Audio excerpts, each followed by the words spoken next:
요즘 텔레비전을 본다든지 뉴스 신문을 보면 한마디로 그냥 나쁜 소식, bad 뉴스로 꽉 차 있는 것 같습니다. 듣기 좋은 소식이 없어요. 근데 며칠 전 그런 북한 핵무기, 청소년 폭력 이런 나쁜 소식의 홍수 속에서 마치 맑은 가을 하늘처럼 가슴을 펴게 만드는 그 뉴스가 하나 발견되었습니다. 여러분도 그 뉴스를 보신 분이 있을 거예요. 이 좋은 소식은 전북 고창군 성송면 화성농장에서부터 들려온 소식입니다. 포도나무 한 그루에 포도 열매가 4,000송이가 열렸다는 소식입니다. 별로 안 놀려요? 몇 송이? 4,000송이. 네. 지금까지 일본에서 3,000송이가 열린 것이 세계 기네스북 기록이라고 합니다. 이제 그 기록을 깨트리게 되었습니다. 이 회성농장의 대표인 도덕현 대표께서는, 이름도 재밌어요. 도덕현이에요. 이런 기적의 열매를 거둘 수 있었던 비밀이 일반적인 재배 방법을 좀 뛰어넘은 포도나무의 생태를 잘 이해하고 자가 제조한 퇴비를 이용한 철저한 토양 관리, 또 환경 관리, 그리고 유기농 재배를 통해서 건강한 나무를 갖고 온 것이 이런 기적 같은 풍성한 열매를 거둘 수 있었던 비밀이라고 말합니다. 오늘 우리가 함께 읽은 성경의 본문은 나는 참 포도나무요 라는 말씀으로 시작이 됩니다. 요한복음에는 나는이라는 예수님의 자기 계시 선언이 꼭 7번 등장해요. I am, 나는. 마지막 7번째입니다. 나는 참 포도나무요. 오늘 본문의 요지는 참 포도나무가 되시는 예수님에게 가지가 된 우리가, 신자들이 연합되어 있을 때 우리의 삶을 통해서 맺어질 수 있는 열매를 우리에게 보여주고 있는 것입니다. 아마도 예수님이 다락방에서 이 말씀을 나누고 있었을 때 창문 바깥으로 포도나무의 열매들이 보이고 계셨을지 모릅니다. 혹은 그렇지 않으면 오늘 본문이 요한복음 15장인데 14장 마지막 절 14장 31절에 보시면 일어나 여기를 떠나자라는 말씀으로 14장이 끝납니다. 아마 13장에 예수님이 제 아들의 발을 씻기시고 또 교훈을 베풀어 주신 후에 일어나 이 다락방을 떠나셨을지도 모릅니다. 저녁 무렵 황혼의 빛깔이 저 기드론 시냇가를 향해서 이렇게 비추고 있는 시각, 그 곁에 비탈길의 포도나무에서 열매들이 맺혀지는 모습을 바라보시며 길을 가시면서 제 아들에게 주셨던 말씀일 가능성도 있습니다. 어쨌든 포도나무의 교훈, 그날 예수님이 제 아들에게 주시고자 했던 그 말씀의 핵심은 뭘까요? 포도나무는 오늘날은 상당히 여러 가지 용도로 쓰여지고 있습니다만은 예수님 당시에는 오직 하나의 목적, 딱 한 목적으로만 재배가 되었습니다. 사실 포도나무는 건축 제목으로도 쓸 수가 없는 것이죠. 화목, 불태우는 화목으로도 적절하지 않습니다. 요즘은 꽃꽂이 이런 것이 발달하다 보니까 포도나무를 상당히 쓰고 있습니다만은 당시에는, 예수님 당시에는 장식용으로도 별로 쓸모 있는 것이 아니었습니다. 화려한 꽃을 피어내지 못하기 때문입니다. 오직 하나의 목적, 딱 하나밖에 없는 목적, 뭘까요? 열매를 맺기 위해서, 그 열매를 따기 위해서 포도나무는 존재하는 것입니다. 자, 본문의 5절 말씀을 함께 같이 읽겠습니다. 5절입니다. 다 같이 시작. 나는 포도나무요 너희는 가지라. 그가 내 안에 내가 그 안에 거하면 사람이 열매를 많이 맺나니 나를 떠나서는 너희가 아무것도 할 수가 없습니다.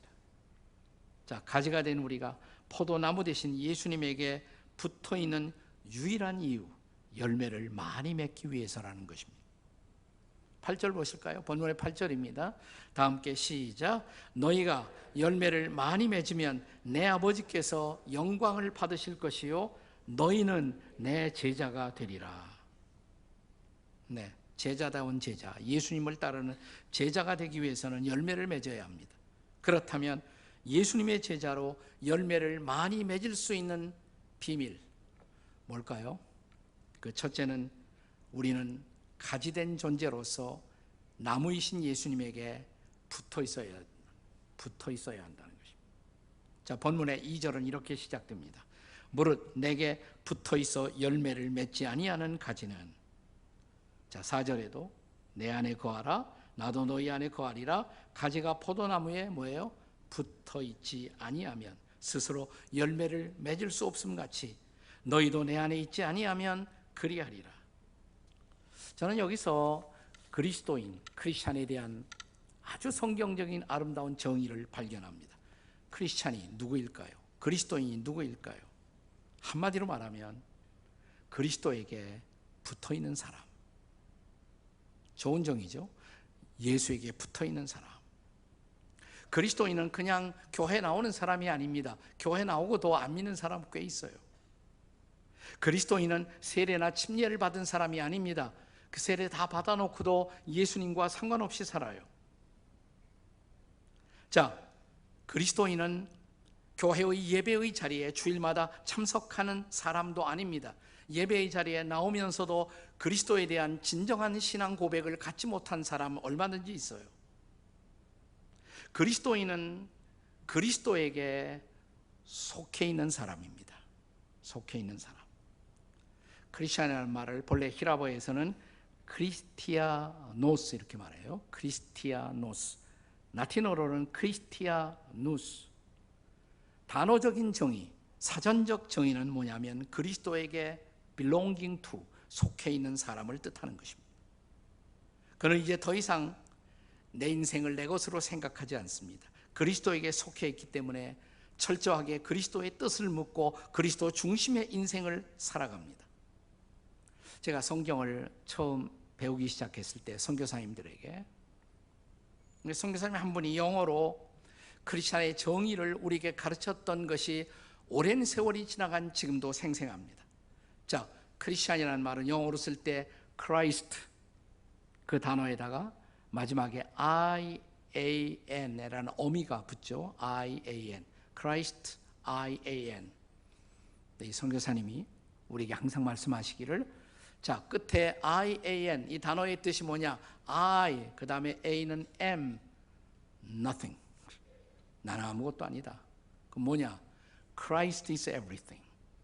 Christ is everything. 그리스도가 모든 것이고 나는 아무것도 아닌 것을 안 사람. 이게 크리스찬이라고. 그걸 고백할 수 있는 사람. 그가 크리스찬이라고. 자, 포도나무 가지가 실제로 나무에 붙어 있지 않는다면 그 가지는 아무것도 아니죠. 아무것도 아니죠. 자, 나라는 가지가 예수라는 포도나무에게 어느 날 붙어 있는 것, 붙기 시작한 것, 이게 내 인생 최대의 사건이에요. 가장 위대한 사건인 것입니다.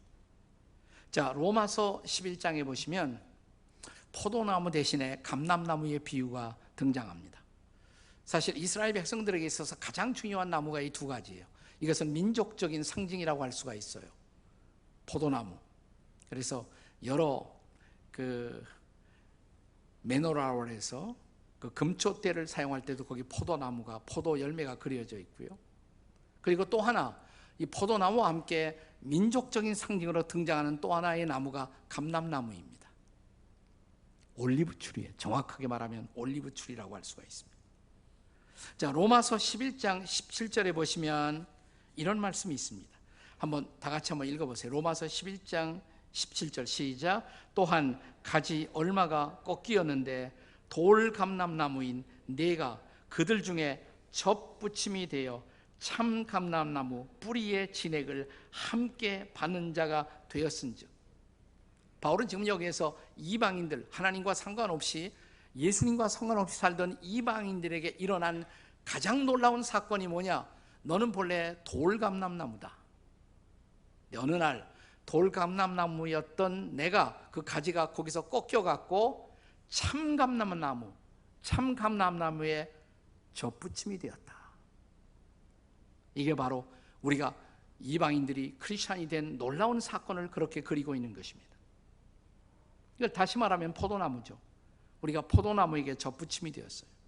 그리고 이제 포도나무 진액을 뿌리로부터 빨아올리는, 거기서 생명을 얻고 거기서 희망을 얻고 거기서 삶의 가치를 얻는 새로운 존재가 된 것입니다.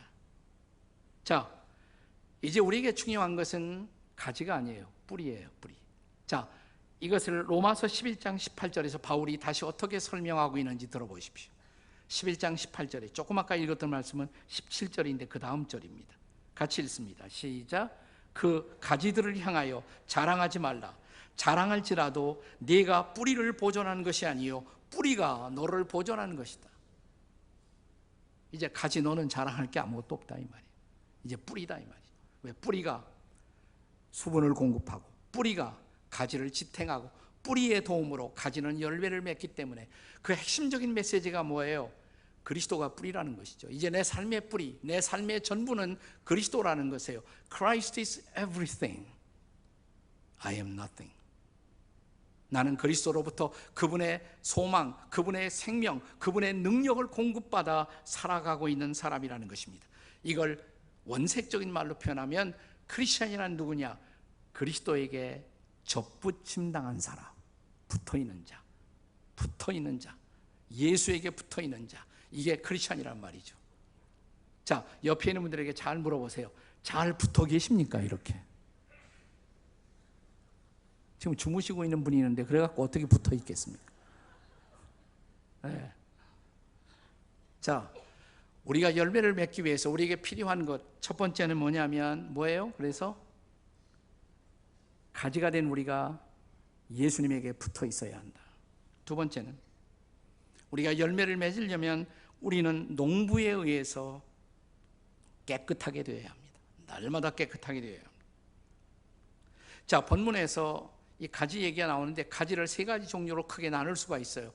그 중에 여러분은 어디에 속하는지 한번 생각해 보세요. 첫째는 전혀 열매를 맺지 못하는 가지. 왜 그럴까요? 나무에게 제대로 안 붙어 있으니까 열매를 맺을 수가 없죠. 두 번째, 열매를 그냥 조금 맺는 가지. 그 다음에 세 번째는 더 풍성히 열매를 맺는 가지. 셋 중에 여러분 어디에 속하십니까? 셋 중에 한번 물어보세요. 어디 속하세요? 1, 2, 3 어디에 속하십니까? 네. 자, 그런데 오늘 본문 2절에 보시면 우리가 더 열매를 맺는 그런 가지가 되기 위해서는 바로 그 목적을 이루기 위해서 이 포도원의 농부이신 하나님 아버지가 행하고 있는 작업이 있다는 것이에요. 그 작업이 뭐냐? 아버지가 이 가지를 깨끗하게 하신다는 거예요. 농부 되시는 하나님이 우리를 깨끗하게 하신다는 것입니다. 어떻게 깨끗하게 하실까요? 우선 우리는 본문 2절에서 아버지께서 가지를 제해버리시고, 그랬죠? 제해버리시고 제거해버리신다. 자, 이 말을 딱 들으면 피상적으로 느끼는 것이 뭐냐면 우리가 구원받았다가 구원을 잃어버린다는 얘기인가? 가지를 잘라버린다는 것이 무슨 의미일까? 그런 의미가 아닙니다. 우리가 더 열매를 맺기 위해서 아버지가 행하시는 작업 중에 하나가 제해버리시고, 근데 여기 의미를 아주 한 분이 잘 설명을 했어요. 수년 전에 베스트셀러로 한국에서도 많이 팔리워진 책 가운데 브루스 윌킨슨이라는 성경학자가 쓴 책 가운데 포도나무의 비밀이라는 책이 있습니다. 여러분 가운데도 읽으신 분이 좀 계실 거예요. 포도나무의 비밀, 아주 좋은 책이에요. 지금이라도 한번 읽어보세요. 포도나무의 비밀. 자, 이 책에서 이런 설명을 합니다. 여기 제해버리시고 라는 말의 히라보 원어는 본래 아이로라는 단어입니다. 히라보에서 아이로.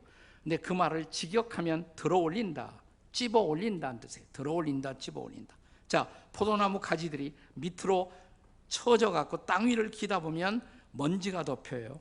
진흙이 묻어요. 곰팡이가 피게 되면 열매를 전혀 맺지 못하는 상황이 발생한다는 것입니다. 그래서 어떻게 하느냐? 포도원 농부가 그 가지를 살짝 들어 올려요. 땅에 처지지 않도록 들어 올려요. 이게 바로 재버리시고 아이로 들어 올리시고 씻어주고 또 위에 쪽에다가 묶어주면 그 가지는 다시 열매를 맺기 시작한다는 것입니다. 그리고 브루스 윌킨스는 아버지 하나님이 바로 자녀들의 삶 속에 개입해서 그들이 열매를 맺는 인생을 살도록 행하시는 아이로의 작업, 여기에 해당되는 사건이 뭐냐? 징계의 사건이다. 징계.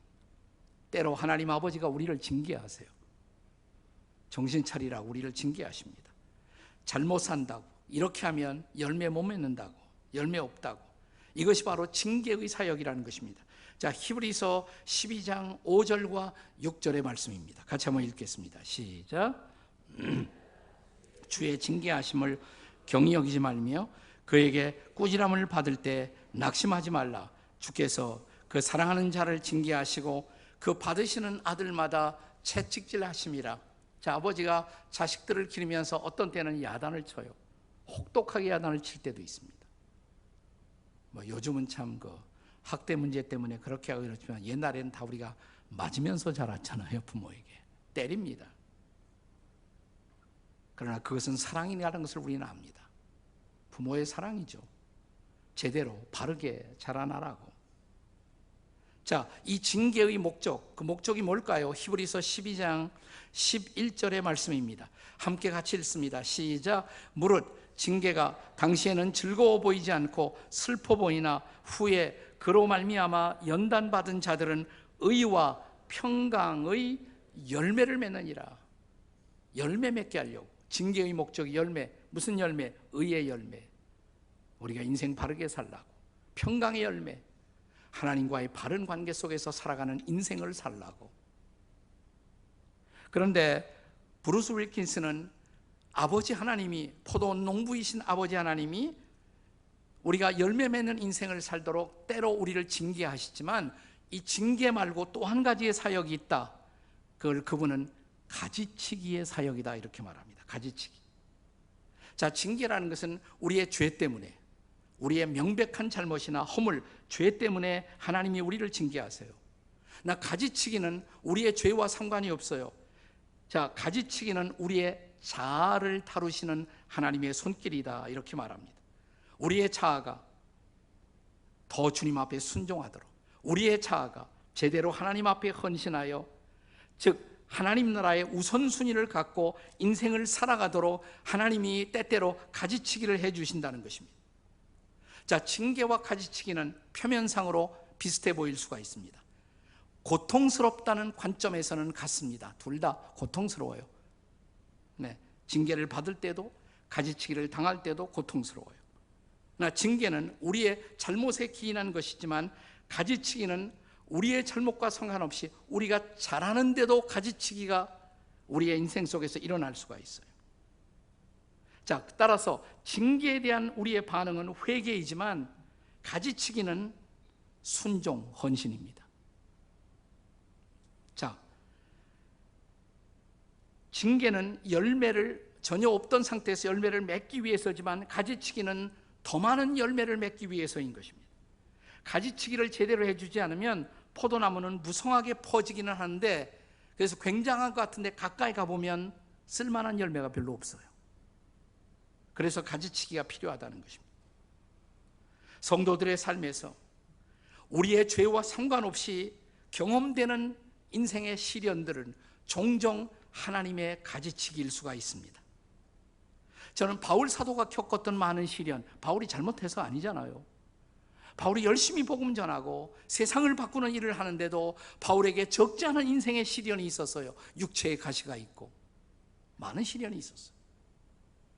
자, 바로 이런 경험을, 그런데 바울은 이런 것을 통해서 하나님 더 의지하고, 그리고 인생의 집중적인 사역에 집중할 수가 있었고, 그래서 더 많은 세계적인 선교의 열매와 추수를 가져올 수가 있었잖아요. 저는 이런 케이스를 우리에게 보여주는 말씀이 바로 야고보서 1장 3절 4절이라고 생각합니다. 같이 한번 읽어요. 야고보서 1장 3절 4절 시작. 이는 믿음의 시련이 인내를 만들어내는 줄 너희가 알미라. 인내를 온전히 이루라. 이는 너희로 온전히 구비하여 조금도 부족함이 없게 하려 함이라. 우리가 부족함이 없도록 더 온전하게 하기 위해서 하나님이 시련을 허용하신다는 것이에요. 이건 가지치기란 말이죠. 이것은 가지치기. 그러므로 주께서 가위를 들고 내 인생에 가지치기를 하실 때 너무 하나님을 원망하지 마세요. 오히려 내가 무엇이 부족했지, 내가 더 초점을 맞추어야 할 인생의 우선순위를 내가 잘못 정하고 있는 것은 아닌지, 그래서 자신을 더욱 순종하고 더욱 헌신의 자리에 둘 수가 있을 때 우리는 위대한 열매를 맺을 수가 있단 말이죠. 자, 옆에 있는 분 한번 쳐다보시면서 혹시 가지치기 당하고 계십니까? 한번 물어보시죠. 최근에 한번 물어보세요. 혹시 가지치기 당하고 계신 것은 아닌지. 네. 자, 우리가 열매를 맺기 위해서 하시는 일, 세 번째는 우리는 날마다 주 안에 거함을 연습할 수 있어야 합니다. 자, 이 짤막한 요한복음 15장의 텍스트 본문에 주께서는 반복적으로 열매 맺는 삶의 비밀로 주 안에 거하라, abide in Christ, 주 안에 거하라, 이 단어가 반복되죠. 4절에 내 안에 거하라, 5절에 그가 내 안에 내가 그 안에 거하면, 6절에 사람이 내 안에 거하지 아니하면, 7절에 너희가 내 안에 거하고 내 말이 너희 안에 거하면, 계속적으로. 브루스 윌킨스는 여기 본문에 거하라는 것은 제한이 아니다, 요청도 아니다, 그것은 명령이다, 이렇게 말합니다. 이건 제한도 요청도 아닌 커맨드, 명령이라. 오늘 그리스도의 제자들에게, 예수님을 따라오는 사람들에게 주 안에 거한다는 것, 따라서 이것은 가장 중요한 우리의 삶의 우선순위가 되어야 할 일입니다. 주 안에 거하는 일. 자, 오늘도 주 안에 거하고 계신가요?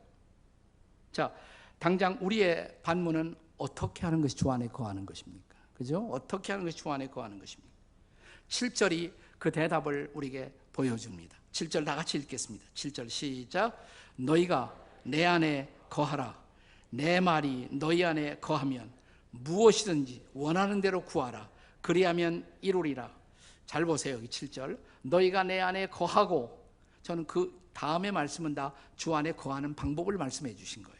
너희가 내 안에 거하고, 내 안에 거하려면, 주님 안에 거하려면 그 다음에 내 말이 먼저 너희 안에 거해야 된다. 내 말이, 주님의 말씀이 우리 안에 거해야 돼요.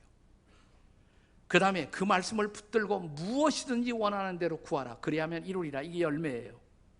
말씀 붙들고 말씀을 따라 기도할 때 우리에게 놀라운 삶의 열매가, 풍성한 열매가 맺어질 수 있다는 것이에요. 자, 여기 말씀과 기도, 이 두 가지야말로 우리가 주 안에 거하게 만드는 중요한 하나님이 선물로 주신 방편이에요. 말씀과 기도. 근데 이 순서가 굉장히 중요해요. 기도와 말씀이 아니에요. 말씀과 기도예요.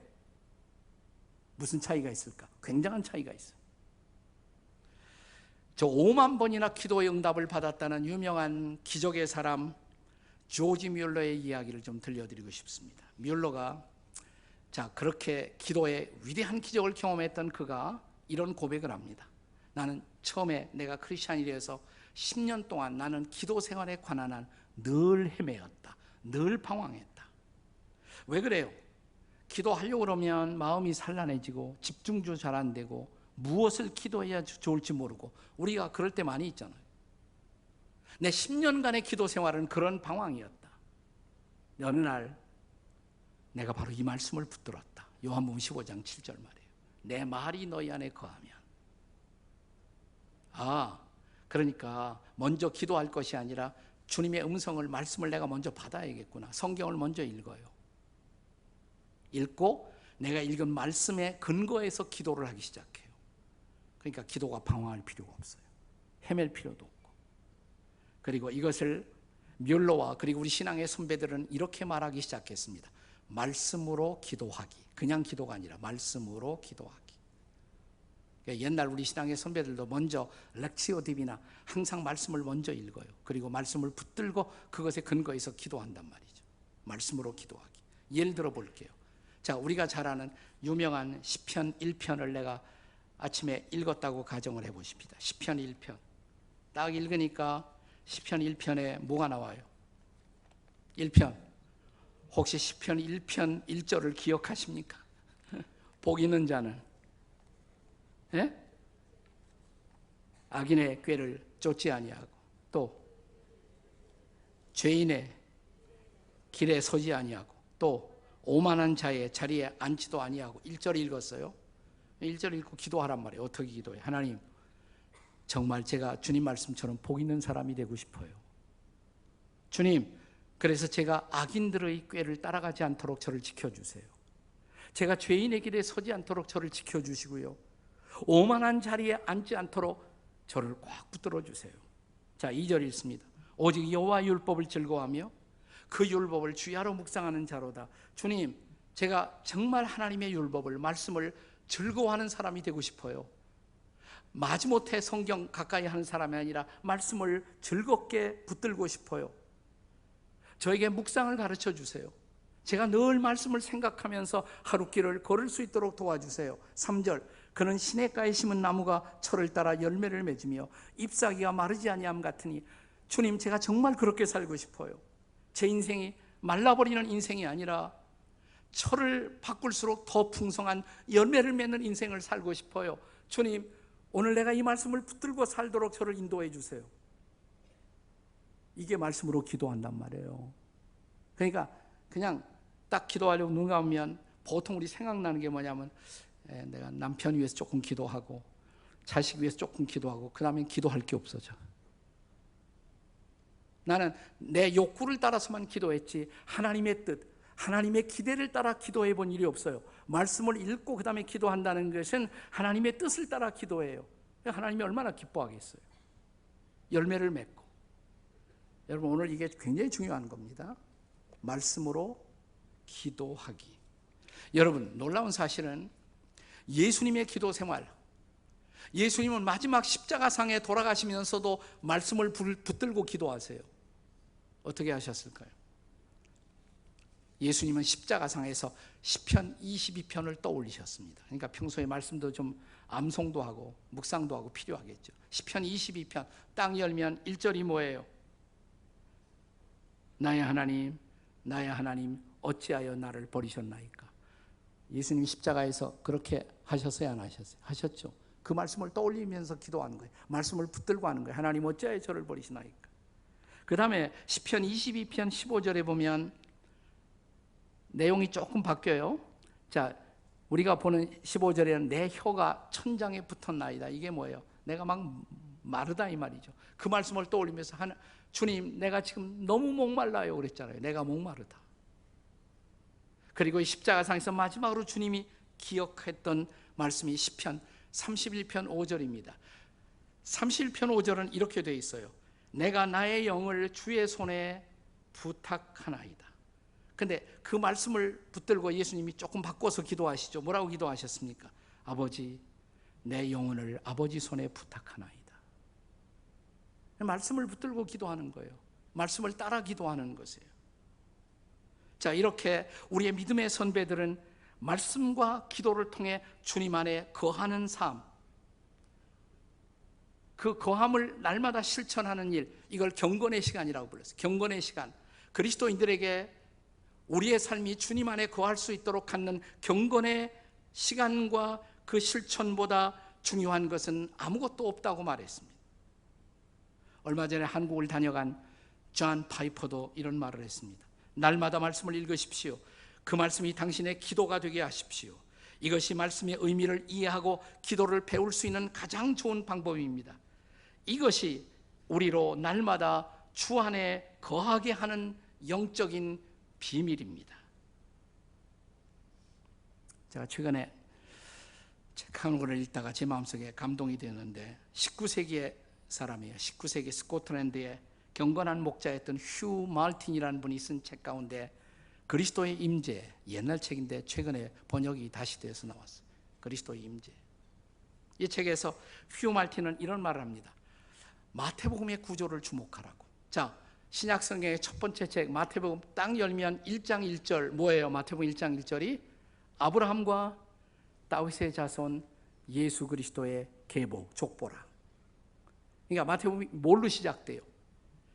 역사 속에 예언되고 역사 속에 실제로 찾아오신 그리스도를 지금 증거하는 거란 말이죠. 역사적 그리스도를 증언합니다. 그런데 마태복음이 뭐로 끝납니까? 마태복음은 제일 마지막 장 마지막 절, 마태복음 28장 20절 볼지어다 세상 끝날까지 내가 너희와 항상 함께 있으리라. 그 말씀으로 끝나요. 이게 재밌지 않습니까? 자, 마태복음은 역사적 그리스도를 소개합니다. 역사 속에 예언된 예수가 역사 속에 찾아오셨다. 근데 우리에게는 그보다 더 중요한 문제가 있어요. 그 그리스도를 오늘 경험하십니까? 오늘? 항상 함께 있으리라. 그렇다면 그 그리스도는 오늘 여기서 우리의 삶의 한복판에서 우리가 그리스도를 경험해야 한단 말이죠. 2000년 전의 예수가 아니라 오늘 나와 함께하는 예수, 오늘 직장에서 내가 경험하는 예수, 오늘 가정에서 경험하는 예수, 오늘 내 삶의 일상의 거리에서 나와 함께 하시는 그리스도를 경험해야 한다고. 이 경험을 위해서 정말 필요한 것이 뭐냐? 경건의 시간이라고. 그러니까 주의 말씀을 들어야 된다. 말씀을 듣고 응답하는 기도, 그것을 할 때 성령은 우리를 그리스도의 임재 속으로 인도하신다고. 이것이 바로 우리가 그리스도 안에 거하는 비밀이라고. 사랑하는 여러분, 말씀과 기도로 우리가 날마다 주의 얼굴을 찾고 주 안에 거함으로 성령의 인도를 받아 그리스도가 실제로 나와 함께 하시는 그 놀라운 축복의 경험이 오늘도 우리의 남은 생애 동안 우리의 삶 속에 함께 하시기를 주의 이름으로 축복합니다.